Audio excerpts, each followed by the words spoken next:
Hello and welcome to my pretty messy desk. Got something a bit different for you today. I've got a review. I'm going to do a review of this multi-tool, which a company called Heinnie Haynes have been really kind and sent me to do a review on. They've sent me this for free. It all started actually based on this. A while ago in Hackspace magazine, which I write for pretty regularly, I reviewed this tiny little folding scalpel, the 3-coil crane, which Heinnie Haynes sell as well. And I bought this off Heinnie and sent it, and I wrote a review for Hackspace magazine. I'll put the link to the issue of Hackspace magazine below, so feel free to check that out. But I have shopped with Heinnie for many years. They're a company that specialise, I guess, in kind of bladed tools, lots of knives, lots of multi-tools, but actually they're wider than that. They're an outdoor kind of equipment shop, really. They sell lots of backpacks and tents and bits and bobs for sort of outdoor adventures. But yeah, they're pretty well known for selling lots of bladed tools, multi-tools, and stuff like that. Lots of bushcraft tools on there, lots of carving tools. So do check them out. So they asked me, after I sent them the link to the review of the little scalpel, they said, keep an eye on the website. If there's anything you ever fancy reviewing, do let us know. So I noticed that they started stocking this new range, or new to me range, of pretty budget multi-tools called Nextool. And some of them are kind of pretty sort of familiar looking, look like they're going to fold open and have pliers in, which indeed this one does. But this one in particular, the Nextool Vanguard, caught my eye because it's got a little adjustable wrench on it. Now, I tend to carry multi-tools every day.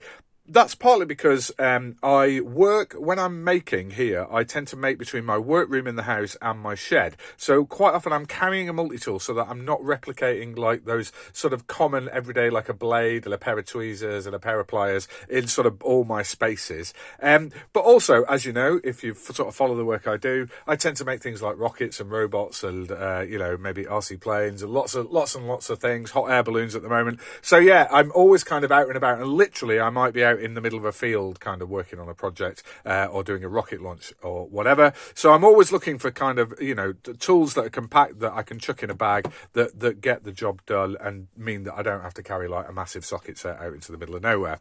So yeah, so this one caught my eye because of the adjustable wrench. So let's have a little look.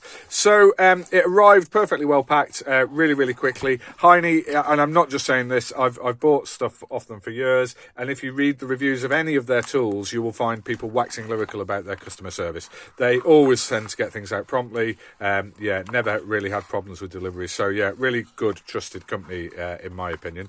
It comes boxed. When you open the box, it's rather nice. It's got a case with a belt loop. I don't tend to carry stuff on the belt, but having a case is nice because this would be an uncomfortable tool to have just rattling around in your pocket, digging into your leg. So the nice soft case that feels pretty tough is great, and there's a belt loop, as I say, if you want it. What else do you get? You get a little silica gel packet, so hopefully it won't have picked up any sort of moisture en route. You get a little instruction manual. And the box, there we go.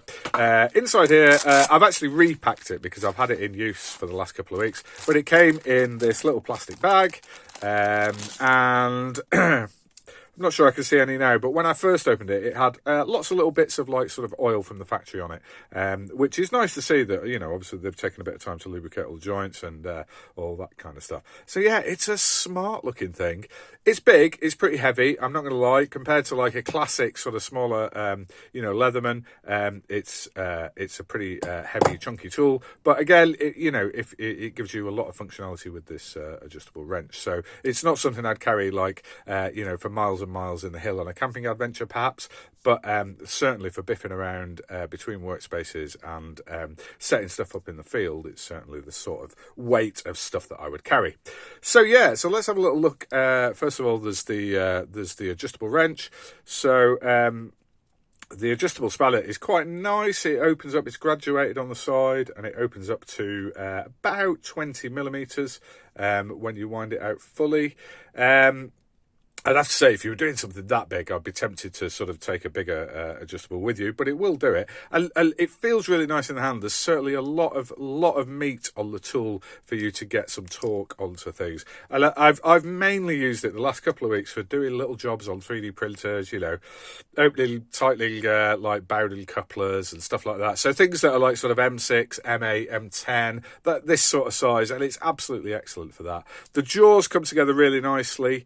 When closed, there's a little bit of play in the jaws, which is common with most adjustable spanners, I would say.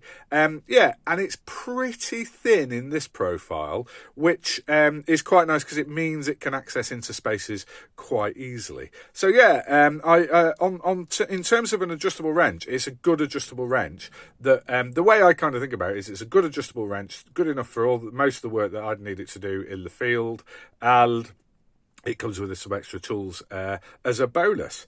So I suppose the first thing we should do is open it up and look at the pliers, which are very, very nice again. A bugbear with mine with cheap pliers is whether the sort of grooves for the teeth mesh, which these do, and whether the nose aligns. Sometimes cheap pliers don't come together well.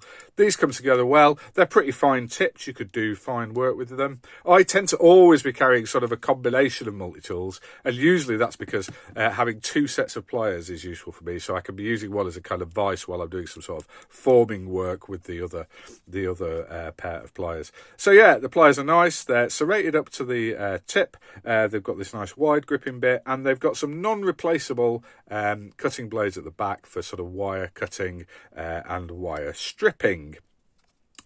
Yeah, pretty nice set of pliers. Oh, the other thing I like about the pliers is they are internally sprung. So they do spring open, and the spring is internal, as opposed to like other budget multi-tools. This is a great multi-tool. This is by Ganzo. I think Heinnie sells some Ganzo stuff. I'm not sure if they sell this multi-tool. This is a really cheap multi-tool, and it's got the spring is sort of here, which I always think is a little bit weak. It's prone to getting caught on things. It could be easily lost. It could rot away. Could be, it's a bit exposed. It hasn't actually ever given me any trouble, but I always thought it was a bit of a weakness of that multi-tool. So yeah, nice to see that the spring is internal there. So yeah, okay. The other thing it's got on it is a blade. It's a non-locking blade. It's a slip joint, so it's pretty firmly in position, but it doesn't lock into position. Yeah, so it's a slip joint blade. I don't know what to say about the blade length in terms of UK legality. It's probably a little bit long to be a sort of UK legal for an everyday carry with no reason to be carrying it. That said, I think the blade is about 85 millimeters long, but the cutting edge is probably only about 75 millimeters in terms of what's actually the sharpened cutting edge. So it's on the cusp of being kind of UK legal for carry, but you'll have to make your own kind of decision about that. It's a nice blade. My sort of everyday kind of blades for jobs around here when I'm making stuff is a lot of package opening, which this does well. A lot of like sharpening of pencils gets done. Actually, probably one of my most common jobs is sharpening blinking bamboo skewers, which I use I use them for glue and to apply little bits of glue. So I'm constantly cleaning that up and reshaping the tips of them. It arrived really nice and sharp. It's probably hair shaving sharp still. It's a £31.95 multi-tool, so I'm not expecting this to be the most high-quality steel. It's held its edge for some little jobs over a couple of weeks. I think it would sharpen fine, but I don't think it's going to retain an edge forever. I certainly don't expect, massively high-quality steel at this kind of price. Other things to mention, I'm a left-hander, so I probably could just about open this one-handed left-handed, but really it's a right-handed tool when it comes to blade deployment. But it kind of feels a bit like a two-hander anyway. So there we go. So yeah, nice blade. Okay, the other thing that it's got is, where is it? Oh yeah, we've got a little saw. The saw does actually lock. It has a little sort of liner lock here, so you have to press that down to close it. So it does lock into position, and the lockup feels really, really nice and tight. There's no side-to-side play from the factory in the blades or any of these tools. Feels pretty firm. Yeah, I don't use the saws on multi-tools too much, but I probably on occasion I might need to nip something in half. But yeah, so they don't get much usage from my kind of point of view, but it would do in a pinch. Okay, and then some little tools that I really do like. So it's got a couple inside. It's got a couple of screwdriver bits. And these are nicely retained. It's got these little ball bearings in the bits, so they're nicely retained. So if I click that back into there, you can see that that's not going to get lost when you've got the tool open out anywhere. So yeah, so it looks like that's about a PH2 crosspoint bit, and then there's a flathead bit as well. And then they've got numerous points in the tool that you can put these bits in. So there's one up here, which I think is really nice because you've got a huge you can get a huge, if you wanted to really torque something, you've got quite a big handle of to put a lot of torque on that bit. And then we've got another one here, which kind of acts like a kind of midpoint. So if you wanted to put a sort of balanced turn on something, you've got that one there. And then if I open this up again, you've got in the end here, you've got a nice bit holder, which is kind of a nice sort of longer reaching kind of screwdriver placement. Yeah, they're nice little bits. It's nice that they're retained so well. They are, apart from the ball bearings, are great, keep them retained, but apart from that, they are actually standard size bits. So if you've got other bits, you could use those other bits in these slots, but of course they will just fall out because they haven't got the ball retainers, but you might be able to kind of get some use out of that as well. So yeah, there we go. It's got a clip for putting it on your pocket. Again, I don't find that particularly comfortable, so it would be pretty easy to remove that by undoing this one and just taking that off if you didn't want it. Or in fact, you could probably reposition it to any of these bolts should needs be. So yeah, I think it's a great tool for £31.95p. I think it's a nice addition to the sort of types of combinations of multi-tools that I'd carry with me to sort of rocketry events and maker events and stuff like that. So yeah, do check out Heinnie Haynes. They're a great company based down in South Wales. Good customer service all the way. So check them out. Thank you very much for watching. Ta-ta.